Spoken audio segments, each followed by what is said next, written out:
chama-se Brilhe a vossa, nossa luz. E durante a leitura do Evangelho, eu ouvi dizer que melhorar começa em casa. Mas nós, se pensarmos mais em pormenor, também podemos incluir-nos como uma casa. Nós também somos casa. E, portanto, somos casa composta por vários degraus, ou, aliás, vários pisos, entre eles um sótão e um porão. Ou seja, um bocadinho de luz, um bocadinho de sombra. É isso que eu venho a explicar-vos à luz do Espiritismo. A nossa iluminação, nós sabemos, começa, portanto, em nós, de dentro para fora. Mas quando Jesus esteve aqui na Terra, Ele docemente convidou-nos a todos com aquela frase: brilhe a vossa luz. Ele até declarou que nós somos todos deuses, o sal da terra, a luz do mundo. Pois bem, se nós olharmos um bocadinho à nossa volta, se calhar duvidamos que isso seja verdade. Porque nos dias que correm, nós não vemos pelo menos grande equilíbrio no que respeita à luminosidade no ser humano. Uns fixam-se demasiadamente na luz, insistem em negar a sua sombra e preferem viver nessa ilusão fantasiosa de si mesmos. Outros agarram-se a grandes complexos de culpa, mas também de inferioridade, acham-se uns zeros à esquerda, que até é uma expressão muitas vezes utilizada, e por isso, no fundo, estão a dizer-nos que se consideram sombra, escuridão.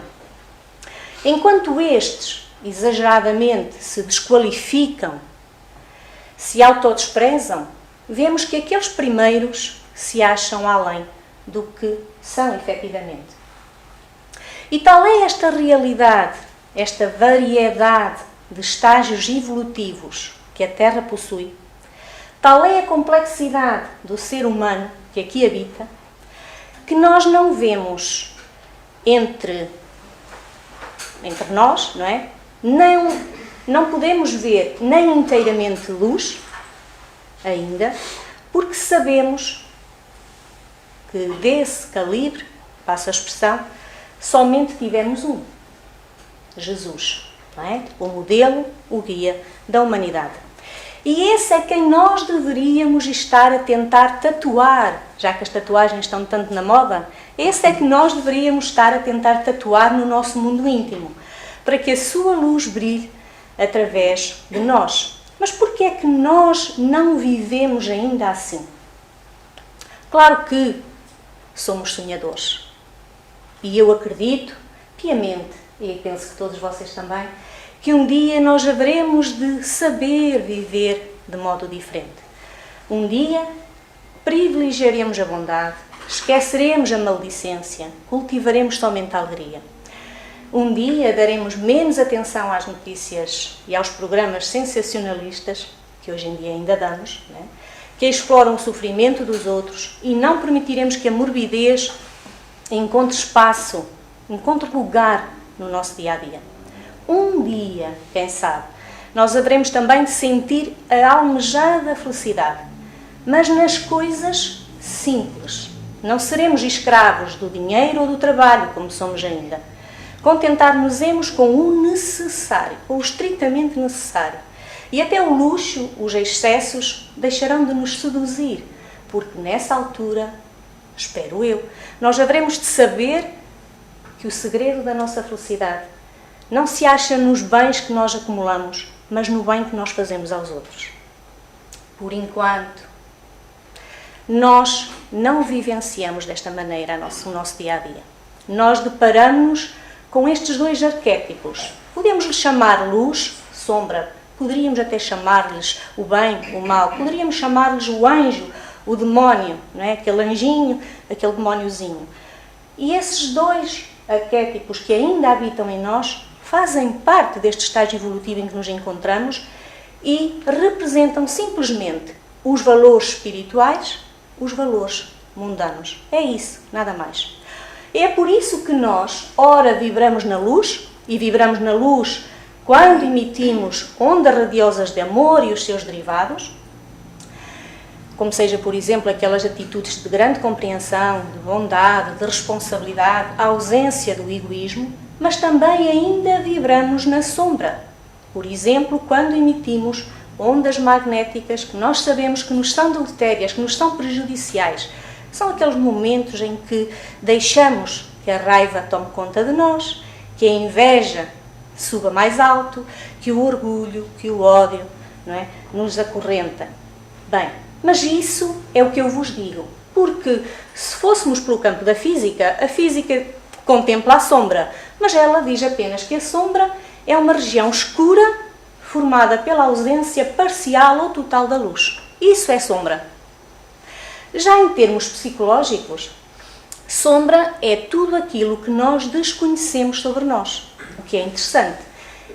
Para a psicologia, a sombra é aquilo que nos deixa desconfortáveis, independentemente desse desconforto ser positivo ou negativo. Então, a sombra seria, de acordo com a psicologia, aquele lado imaturo, ainda composto das nossas imperfeições, ou seja, um conjunto de processos que ainda estão por se estabelecer em nós de uma maneira mais madura. Estão cá, mas ainda não foram suficientemente trabalhados. Carl Gustav Jung definiu essa face escura, dita sombra, não é?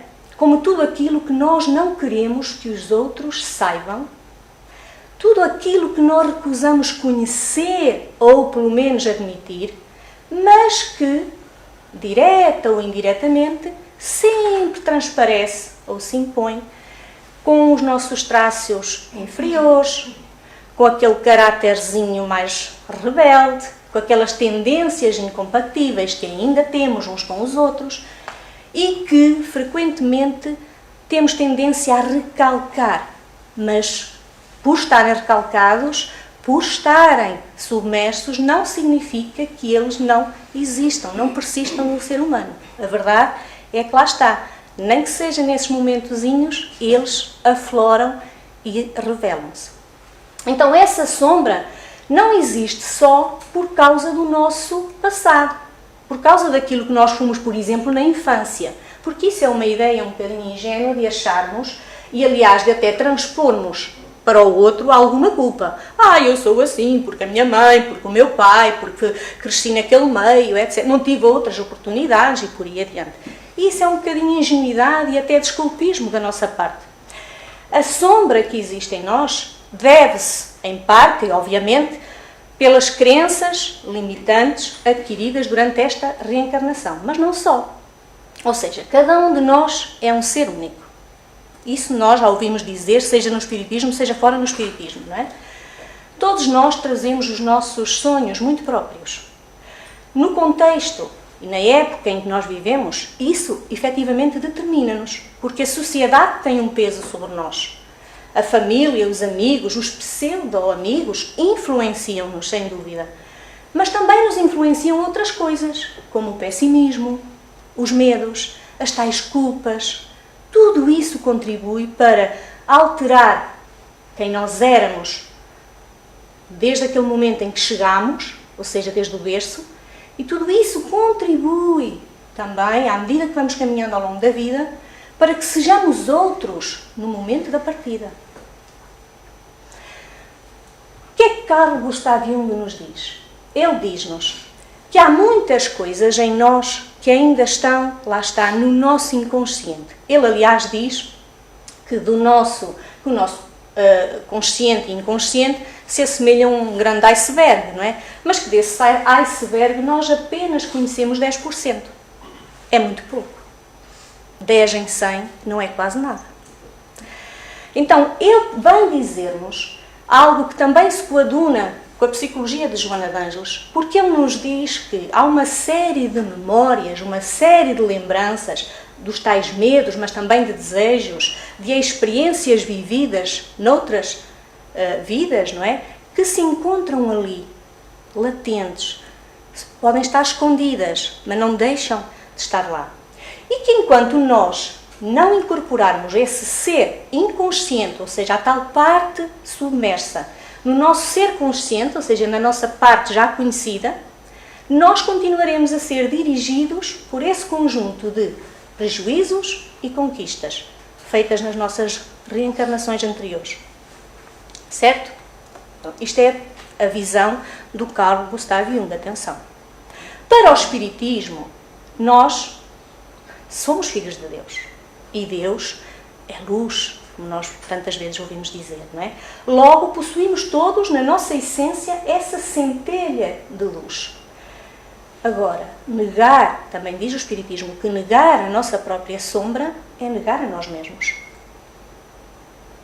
Por isso, Santo Agostinho, um espírito de luz, vamos dar este exemplo como um espírito de luz, ele tinha por hábito, e nós sabemos, também já dissemos muitas vezes aqui, tinha um hábito específico, que era a cada noite ele refletia sobre todas as coisas que havia feito durante o seu dia. Ele refletia sobre as coisas boas, ou seja, o seu lado luz, dando-lhe a oportunidade de no dia seguinte fazer melhor, não é? Mas também refletia sobre as coisas que havia praticado menos bem, o tal lado sombra. E, ao refletir também sobre esse lado, ele dispunha-se a reparar essas suas faltas, a corrigir-se a si mesmo logo no dia seguinte. Essa sua tarefa é fácil e não é. Porque parece fácil, mas porque nós não temos ainda a perseverança, nem o treino, nem a disciplina realmente de o fazermos, se nos colocarmos a fazer, daremos conta que fazemos no primeiro dia, mas se calhar no segundo já não recordamos. Então a sua tarefa não é tão fácil quanto parece, porque exige realmente perseverança da nossa parte, assim como exigiu da parte dele, mas é uma tarefa possível. E eu acrescento uma tarefa necessária. Isto porquê? Porque fazer brilhar a nossa luz é talvez a maior e a mais renhida luta que a humanidade enfrenta desde todos os tempos. Nós, para vencermos, nós queremos muito vencer, mas nós, para vencermos, precisamos primeiro, nós mesmos, claro, estou a falar de nós mesmos, nós precisamos de ter a coragem de olhar todos os dias pela manhã no espelho e ver o nosso inimigo, que é nós mesmos. Mas também precisamos de ter, ao mesmo tempo, a ousadia, o atrevimento de olhar para esse mesmo espelho, olhar bem fundo e ver também o nosso maior tesouro. E às vezes nós também não nos atrevemos a ver esse lado. E o nosso maior tesouro o que é? Nós mesmos. É engraçado. É o nosso maior inimigo e, ao mesmo tempo, é o nosso maior tesouro. Em vez disso, o que é que nós fazemos? Bem, nós passamos o tempo à procura da felicidade nas coisas externas. Nós acreditamos que para sermos felizes é preciso ter bons carros, bons sapatos, boas roupas, muito conforto, não é? Então, isto para dizer que o ser humano tem-se escutado muito pouco. E tem-se tornado, ao contrário, muito barulhento. Porque, vejam só, nós cada vez estamos mais queixosos. Cada vez vivemos mais revoltados, mais insatisfeitos. No entanto, nunca houve tanto como há hoje em dia. Algo se passa, não é? Ao mesmo tempo, os nossos pensamentos, pelo menos de há uns tempos para cá ainda se nota mais isso, parecem ter uma certa tendência para se tornar cada vez mais pessimistas. E esses pensamentos pessimistas têm vindo a tomar conta do nosso precioso tempo, que deveria ser aplicado em planos mais saudáveis. Quem daqui sabe quando é que vai partir? É que eu não sei. E quando eu digo esse precioso tempo, vemos aqui, nesta pergunta, o quão precioso ele é. Porque quem nos garante, não seja esta noite, não seja amanhã, não seja daqui a um mês, não seja daqui a um ano. E nós, quanto tempo não dispensamos em queixas, não é? em azedumes, em brigas e por aí adiante. É claro que ao Espiritismo tem cabido esta tarefa, que é uma tarefa, para mim, às vezes vejo-me a fazer as palestras e a sentir isso. É uma tarefa um pouco árdua, porque ao Espiritismo cabe esta missão de fazer com que o homem coloque os seus pés assentes na terra. E o que eu quero dizer com isto é, ao Espiritismo cabe esta missão de fazer-nos ver que nós nos encontramos reencarnados para nos renovarmos. Nós estamos aqui com motivos, com propósitos. Vimos para resgatar equívocos, para evitar que nos mantenhamos em hábitos infelizes. O Espiritismo, já por si, coloca Jesus no centro das aspirações humanas. Mas parece que isso não nos tem chegado, porque a prova está no facto de nós ainda nos encontrarmos tão longe do ponto da realização plena. Porque nós, quando olhamos para nós, vemos a tamanha pequenez que ainda somos. E aí percebemos que o caminho tem de ser longo ainda. Nós ainda não demos passos assim tão largos quanto isso. Então, quando Jesus disse, brilha a vossa luz, Jesus pretendia, primeiro, alertar-nos para o facto de que há luz. Ele não disse aquilo só por dizer. Ele, no fundo, estava-nos a dizer, brilha, brilha, pois tu tens essa luz em ti.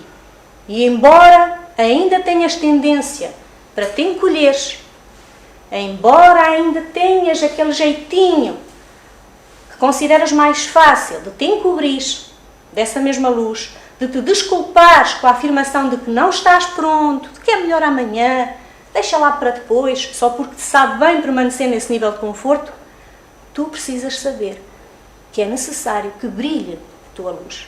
Então Jesus veio dizer-nos isso logo numa primeira instância. E por outro lado, Jesus também pretendia com isso o quê? Ele pretendia convidar-nos a que nós desenvolvêssemos moralmente. Porque esse brilho, como eu vos disse, ele não vai surgir em nós, nem de forma teórica, não é porque lemos que ficamos mais luminosos, não vem de fora para dentro e também não vem só porque nós mentalizamos a luz, porque hoje em dia também está muito na moda isso.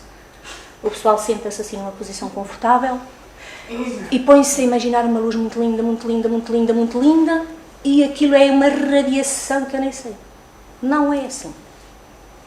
Por mais que esse momento realmente nos ajude a elevar o pensamento e o nosso estado de alma, isso não vai traduzir-se de imediato numa pessoa, que nós sejamos a partir dali uma pessoa renovada, autêntica, luminosa, não é?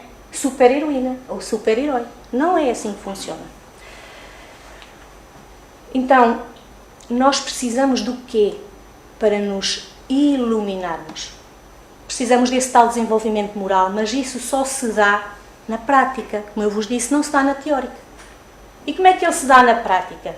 Por exemplo, eu podia dizer, isso é muito fácil ser-se paciente quando se mora sozinho. Não é? É fácil viver-se em paz se eu não conviver com ninguém. É muito fácil. Mas como é que eu vou perceber realmente se eu sou assim, paciente e generosa e fiel, e etc, etc, etc. Se eu não for sequer testada, ou seja, se eu não for colocada frente a frente com aquilo que eu sou verdadeiramente, ou então com aquilo que eu preciso de vir a ser. Então vai ser na prática, é no dia-a-dia, é na convivência. Daí a importância que nós ouvimos no Evangelho da família. Então, para que brilhe a nossa luz, nós precisamos mais de atos que confirmem as palavras. Porque eu até posso ter ensaiado estas palavrinhas bonitas, mas eu própria, se no meu dia-a-dia esquecer tudo o que aqui ouço, esquecer a tal teoria dos livros, permaneço no mesmo estado. Assim acontece com todos nós. Ou seja, nós precisamos de selar, antes selar com um beijo do que com saliva, não é? Mas precisamos mesmo de selar os nossos compromissos com testemunho, ou seja, dando a nossa parte. E só assim é que nós estaremos a adotar as tais palavras de Paulo, quando ele disse, já não sou eu quem habita em mim, mas o Cristo. E aqui nesta frase nós também vemos que ainda estamos distantes disso. Não é? Então, para conseguir esse tal feito, de um dia virmos a ser essa luz em permanência, torna-se, como eu vos disse, imprescindível nós reconhecermos a existência desses dois polos, ou seja, da luz e da sombra em nós. Porque não é...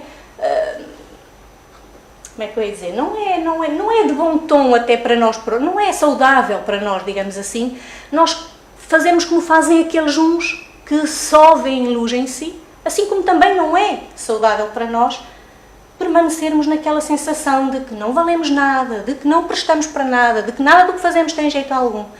Não, nem uma coisa, nem 8 nem 80, não é? Temos que encontrar ali um meio termo e um meio termo obriga-nos a aceitar esses dois lados que nós somos. Pronto, não há nada mais a dizer, não é? Bem, então nós fazermos esse reconhecimento de que somos luz e de que somos sombra é o mesmo que estarmos a permitir-nos avaliar verdadeiramente quem nós somos. E isso está em muita falta para nós. Quantas são as vezes que nós realmente paramos para fazer uma avaliação? Que fazemos como fazia Santo Agostinho? Só mesmo quando temos o pé na bola, como dizem os brasileiros, não é? É que aí a gente, eu não devia ter dito aquilo. Aí pensamos um bocadinho. De resto, se a vida flui, a gente flui à semelhança do que a vida nos apresenta e não pensamos muito. Quando andamos a pensar, se calhar já é numa idade mais avançada, em que realmente dispomos de mais tempo para que essa reflexão aconteça, mas aí quantas coisas não poderíamos ter evitado? Não é? Então, fazermos essa avaliação de nós próprios é importantíssimo, porque isso ajuda-nos a tomarmos consciência do que nós somos, em verdade, e isso possibilitar-nos a interferir nas tais áreas do nosso comportamento que precisam mais atenção. E mesmo que a gente não reflita muito, há sempre aqueles à nossa volta que de vez em quando nos dizem: tu és assim, tu tens esse feitio. Pois essas expressões que aqueles que estão à nossa volta teimam em repetir, também são sinais aos quais nós devemos estar alerta. Porque se até os outros veem em nós algo e sentem essa necessidade de o exteriorizar, de nos dizer, é porque realmente nós estamos a precisar muito. Escutemos essas pessoas, se calhar nós estamos mesmo a precisar muito de refletir sobre esse aspecto. E isso então, refletir, conhecermos a nós próprios, vai ajudar-nos gradativamente a nos libertarmos dessas tais partes mais sombrias que nos impedem vir a luzir, ou seja, vir a expandir em luz. Mas isso só se vai dar mediante o nosso estado de consciência, mais ou menos desperta.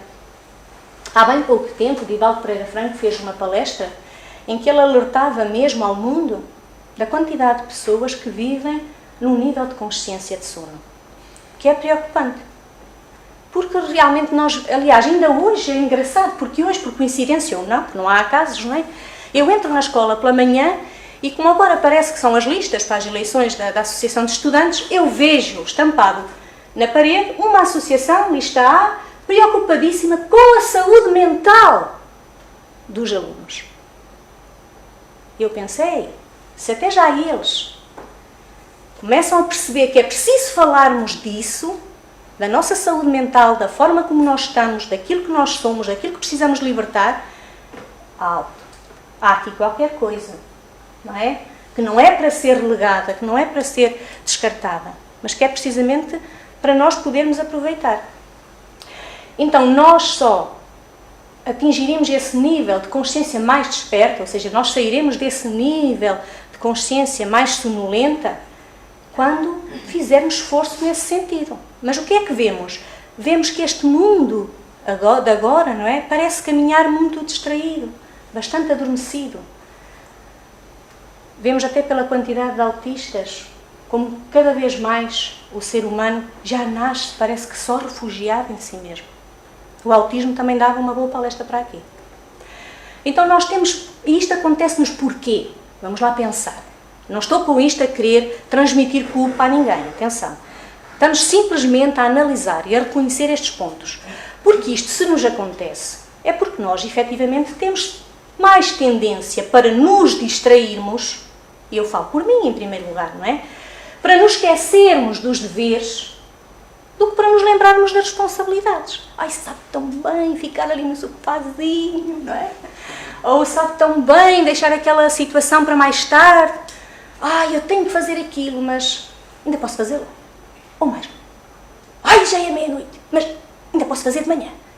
Isto é típico do nível evolutivo em que nós nos encontramos. Também precisamos nos aceitar como nós somos, não é? E precisamos é de perceber que esta consequência natural deste nível evolutivo em que nós nos achamos é assim, mas não é suposto permanecermos assim. É assim, mas não é suposto permanecermos assim. É isso que também o Espiritismo nos vem dizer. Ou seja, o Espiritismo vem trazer-nos esta novidade de que nós temos um propósito. Evoluir, evoluir, evoluir. Que a Terra, lugar onde nos encontramos, é um lugar para que despertemos.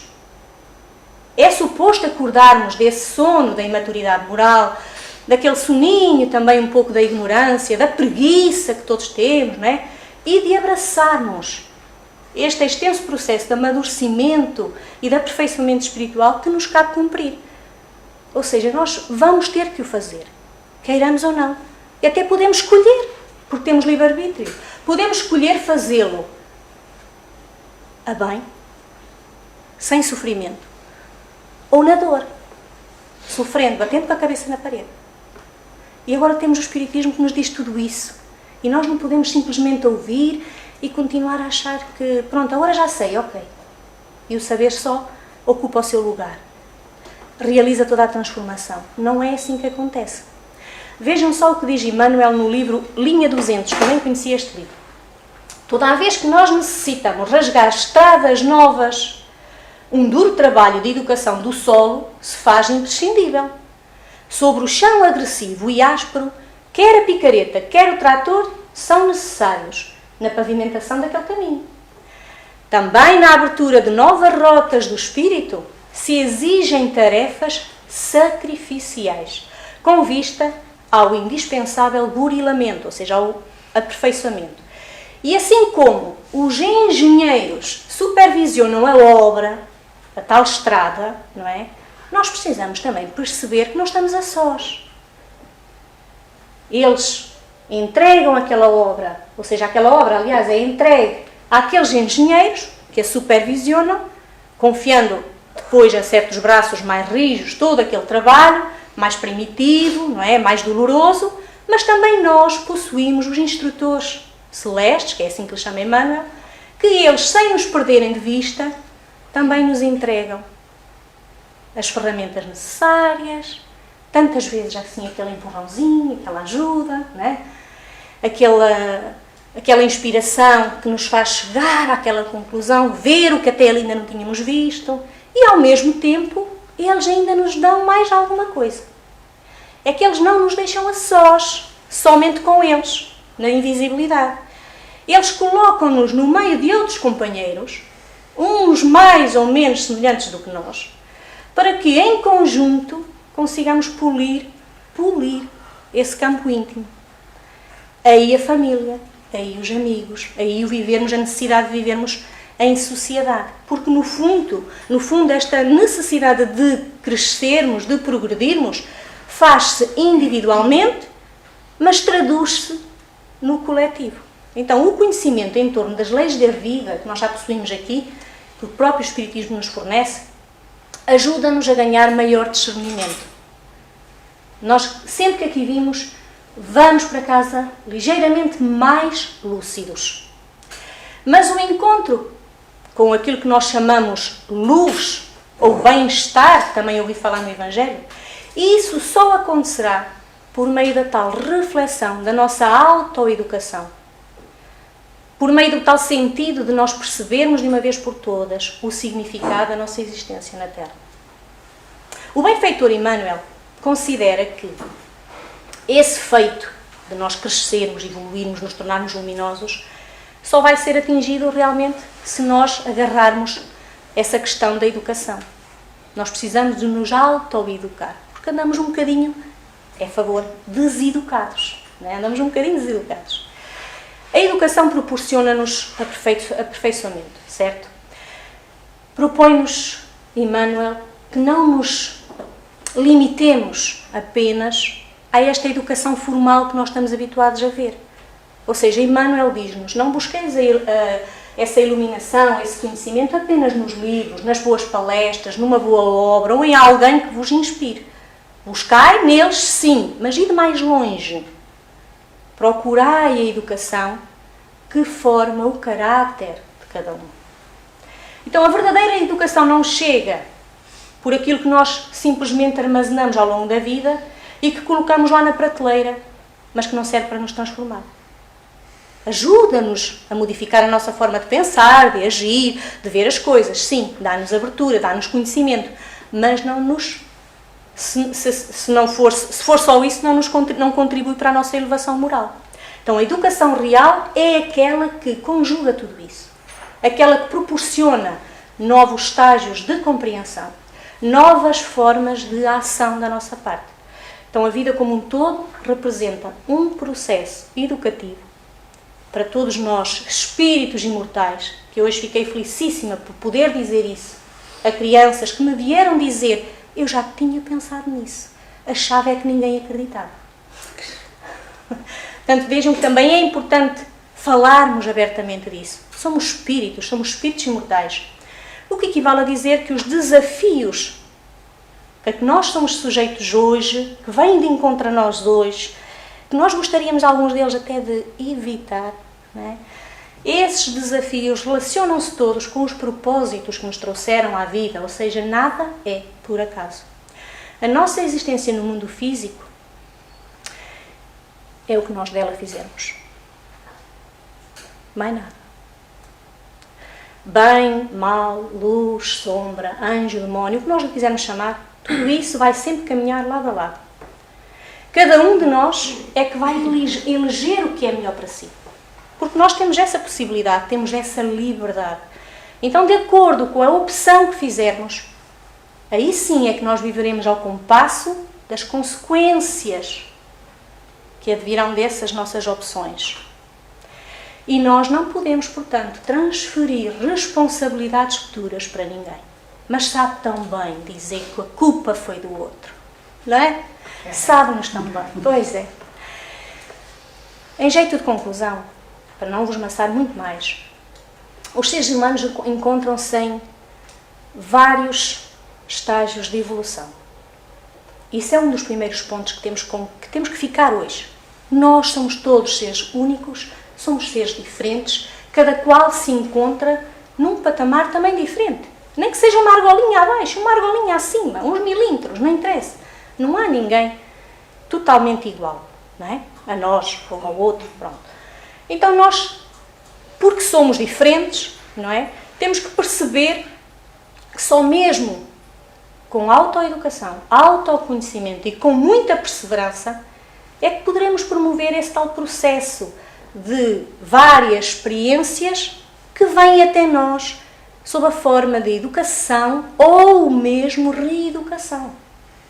Porque há coisas que vêm ter connosco porque estão a exigir que a gente faça o tal polimento necessário. Aquelas coisinhas que nós temos vindo a evitar, se calhar não só desta vida, mas já de vidas anteriores. Então, amigos, naqueles momentos das nossas horas, chamadas horas de crise, em que a gente vai mesmo abaixo, o dia parece que se ensombra, não é?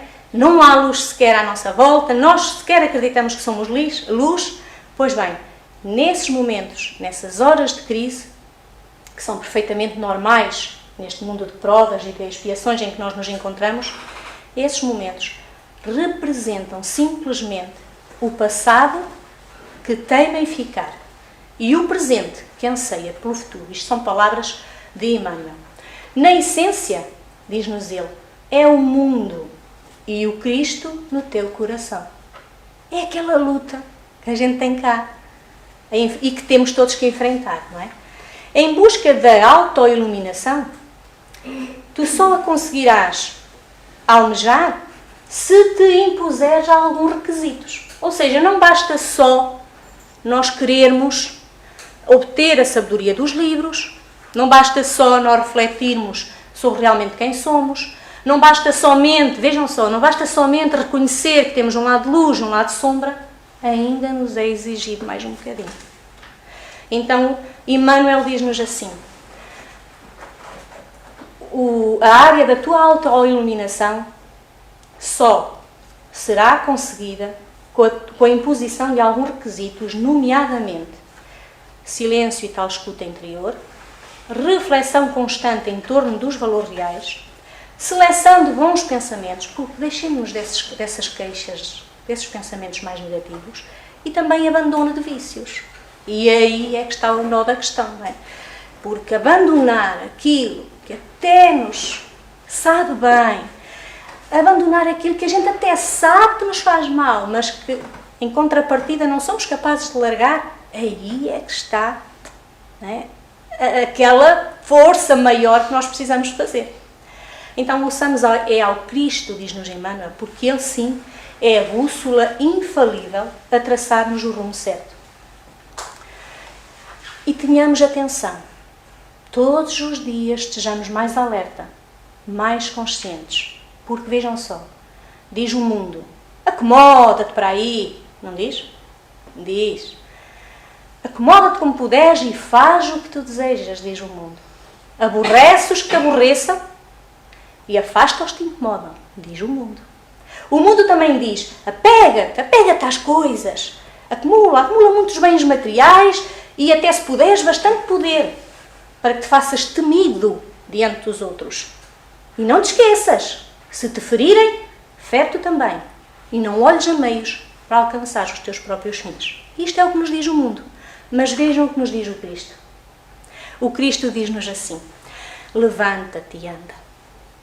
Ou seja, não esmoreças, não fiques nestes tais pensamentos pessimistas, não aches jamais que não és capaz. Ele diz-nos: ama os teus inimigos. Àquele que te exigir 1000 passos, caminha com ele 2000. Ora por aqueles que te perseguem e caluniam, e àquele que te peça a túnica, cede também a tua capa. Ou seja, ser caridoso. Lembra-te sempre do outro. Faz aos outros o que gostarias que te fizessem a ti mesmo. E ele ainda diz, não condenes. Em vez de condenares, perdoa sempre. Pois lembra-te que tu serás medido pela medida que aplicares aos outros. Francisco de Assis, só para terminarmos mesmo, era sombra e era luz, mas escolheu o caminho da luz. Já Hitler também era sombra e também era luz, mas escolheu o caminho da sombra. Hitler tinha a semente do Francisco, mas Hitler tornou-se Hitler. E Francisco tinha a semente de Hitler, mas Francisco preferiu tornar-se Francisco. Francisco trabalhou a sua sombra, tornou-se num mestre que para nós é um ícone de compaixão, de tolerância e de amor à vida. E não digo mais nada. Porquê? Porque a melhor forma de iniciar um passo adiante na nossa vida é eu deixar de falar e começarmos a trabalhar. Obrigada.